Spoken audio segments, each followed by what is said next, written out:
Hey guys, this is Colby.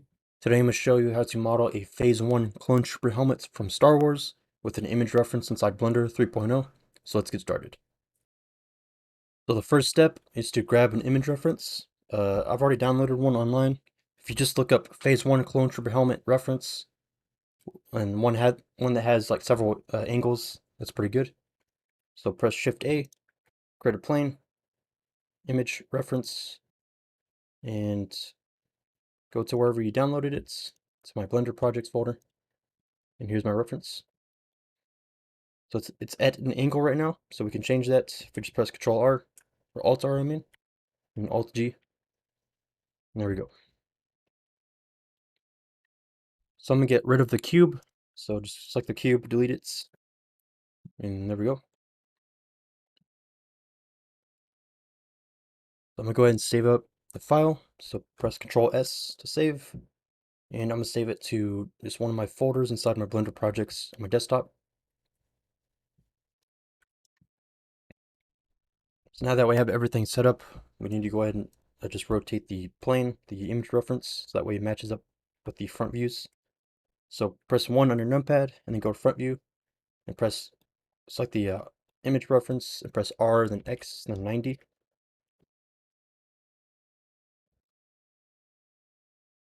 And move it a little bit to the right.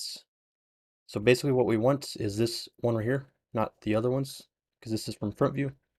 So we need to move this to the center. So move it to the right a little bit. And maybe move it down a little bit as well. Right about there. It doesn't have to be perfect because we're just going to symmetrize everything later anyway. Just make sure it's, close to the center. And I'm going to go to right view, so right orthographic. So press 3 on your numpad and duplicate this image reference. So Shift D to duplicate and rotate it on the Z-axis 90 degrees. So R is Z90. And move this one maybe like right here.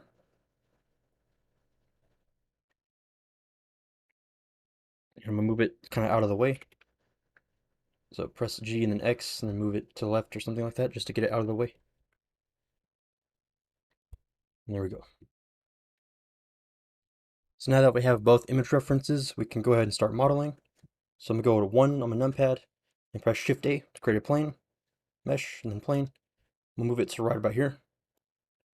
Let's scale down a little bit. So press R, then X, then 90. Rotate it. Scale down a bit.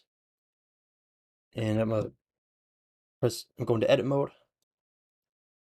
And press Control R right here. Create a series of edge loops right here. And delete this half, this face. Go back into object mode and then symmetrize this plane. So add modifier, then mirror modifier. And turn on clipping. And there we go. So actually, I'm going to undo the clipping for the moment because we don't need it on, because we're actually going to essentially clip it later, but not right now, since we're just going to be starting on this piece here. So I'm going to move this plane to the right. It's a little bit hard to see, so I'm going to add a texture to it. I'm going to go to viewport display and change the color to maybe like a slightly darker gray. There we go. Let's go into edit mode on the plane here. And I'm going to start moving the faces around to like these corners here.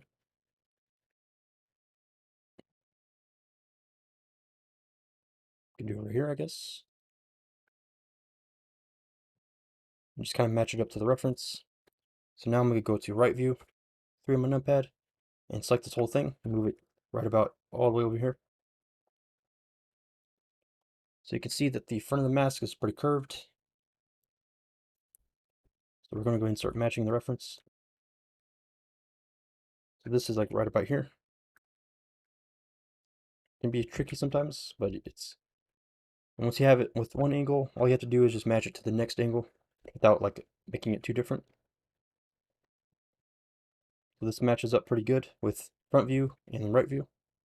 So now we can start moving this way. So now let's grab this edge here and extrude this way. So I'm gonna create it one that goes to right here, and then another one that goes to this set here. Just press E to extrude, scale down a little bit, right about there. Move it on the y-axis, so go to right view, and just move it back a bit.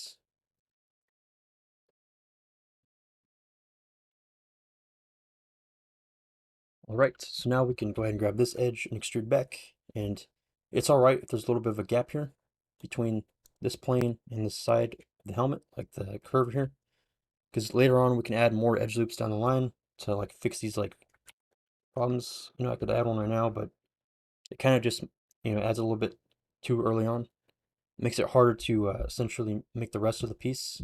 It's too much detail. But I can add that later on once we have all the faces that we need. Just for now, I'm just going to keep going forward and go this way. Make this kind of straight. So S, then Y, then 0. Scale it. And it needs to be moved to the X. So let's do X. Rotate it a little bit. And there we go.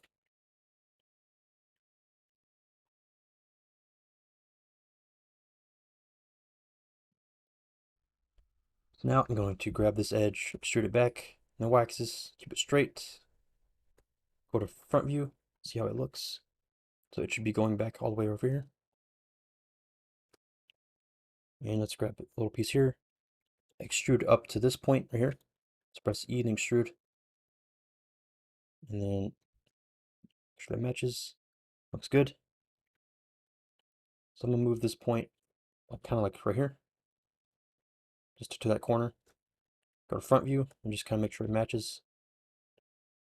Keep it straight. And let's go ahead and go to the front of the helmets.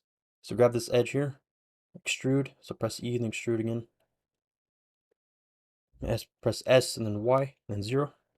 That way it's like flattened out. Move it to right about here because that's where this edge lines up. Move it on the x-axis. And press E to extrude again to merge these two faces. So in order to merge them together, we're going to turn on clipping and select these two faces here, these edges and then press E to extrude on the X, and let's move it up. So go to right view, move it to right about here. So it's looking a little bit like angular.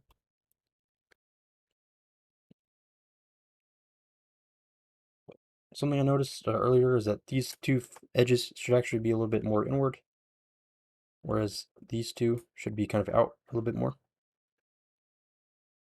These two, I mean.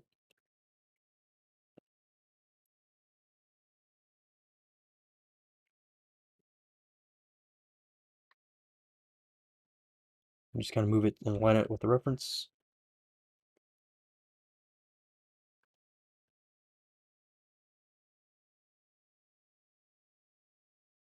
Almost good.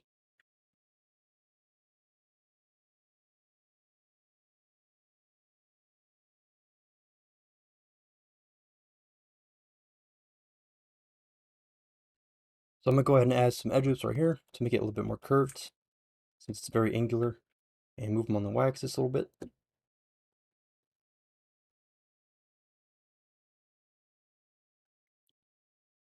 that looks a little bit better.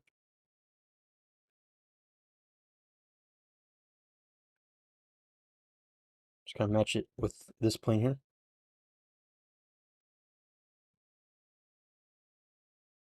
And we'll add the subdivision surface modifier later on, so this will all look a lot better than it is right now.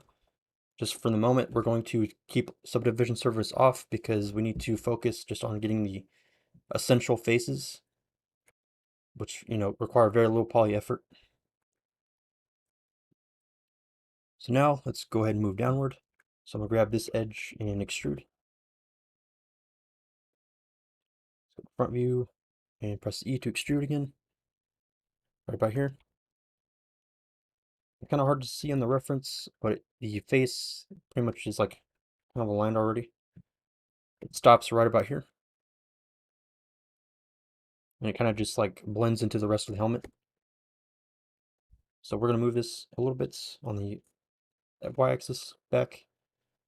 So you can kind of see right here, this is where it blends with the rest of the helmet.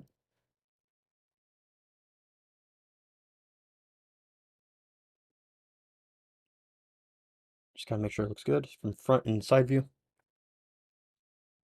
So let's grab these edges here. Hold down Shift and select all of them. And press E to extrude inward. And scale it down. So press S, then kind of drag your mouse down.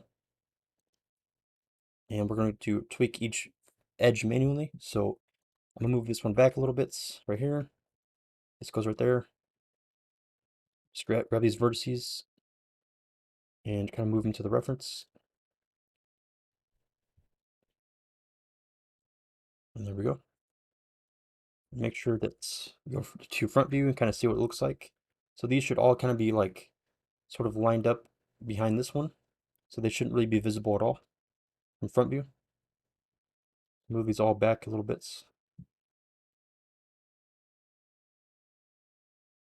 On the x-axis. There we go. Try to keep them straight and even.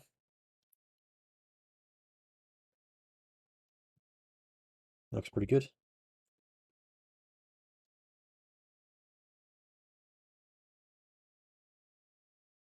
So from this point, really just extruding and creating new faces that kind of line up with the ones that you already created.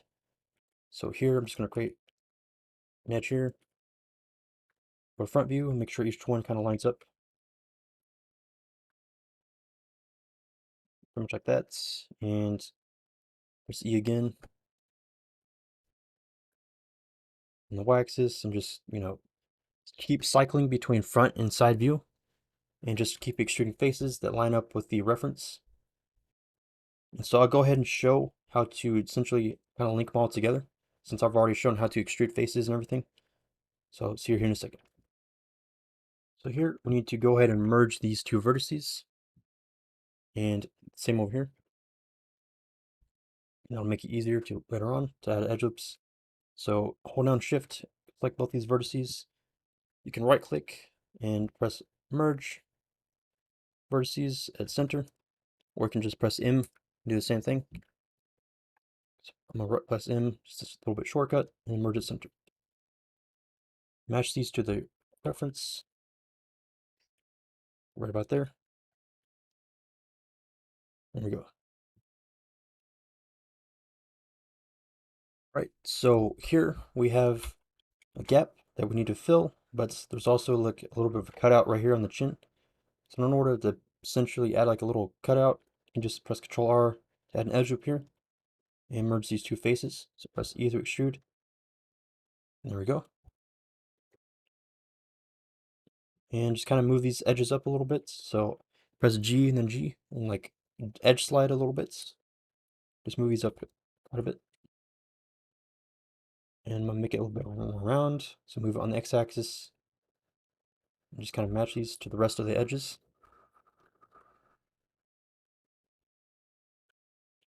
Go to side view, just make sure everything looks good. So this should be kind of forward a little bit more. It's like the chin like piece of the mouth. Looks pretty cool. So now we're going to get onto this part here. Linking all these faces together, and then that'll be the end of the video. And the next time we'll work on the back, and then after that we'll work on the top. The way I like to link up these kinds of sets of faces is to essentially just match up the vertical and then add a like edge loop down the middle to match the horizontal. So we're going to match this edge to this edge and this one to this one, but we need to add an extra edge loop right here. That way this edge here can match up to this one. So once we merge them all together, we're just going to be pressing F to fill the faces. So select these two edges here, press F to fill, F, and then select these two and press F. But we also need to link all this to this face here. So press Ctrl R on this set of new faces that we just created, and drag these two vertices here. Select them two, press M to merge at center, or at last. We'll do it last.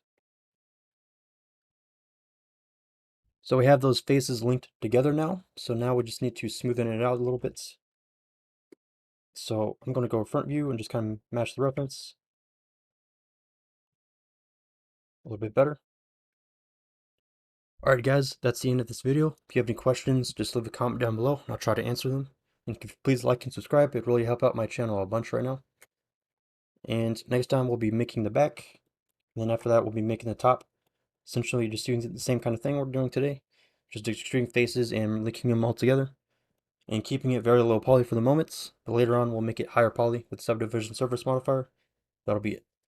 So I hope you guys enjoyed the video, and I'll see you guys next time.